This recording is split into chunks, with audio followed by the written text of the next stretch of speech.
Étienne Ginaud, bonjour. Nous sommes au Palais d'Iéna actuellement, à la fin de la journée, la deuxième journée du forum de l'UNIS, une journée pour mieux vivre l'immobilier. Est-ce qu'une journée suffit? Au moins déjà pour être sensibilisé au fait qu'on doit l'appliquer très vite et qu'il y a un état d'esprit général autour de cette loi qu'il faut absolument s'approprier. Il est évident que nous avons une pédagogie qui est rapide en une journée, mais beaucoup de nos confrères qui étaient ainsi que leurs collaborateurs invités étaient déjà informés depuis des mois de l'évolution de la mise en place de la loi. Donc ils ne découvraient pas en une seule journée. Ils étaient plutôt dans une information complémentaire liée à des sachants, avocats, spécialistes en immobilier qui sont venus répondre à leurs questions ou leur donner d'autres contours que la première approche de la lecture simple de la loi. Alors Étienne, je vous ai entendu lors de votre discours de clôture, toujours très remonté contre la loi Allure. Des mots assez forts.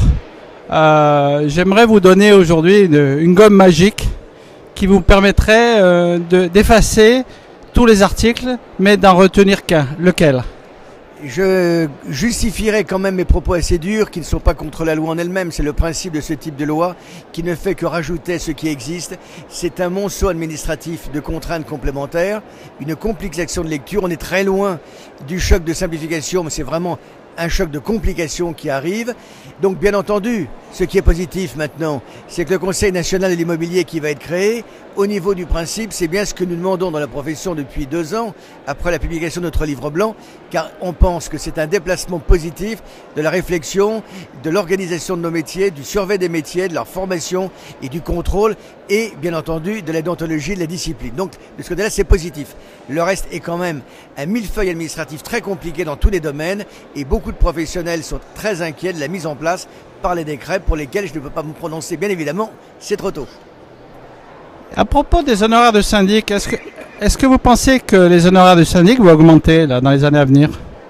Si par définition, on demande au syndic du service complémentaire, de la disponibilité complémentaire et une participation administrative de plus en plus lourde à ce qui est demandé par l'État, il faut être très clair.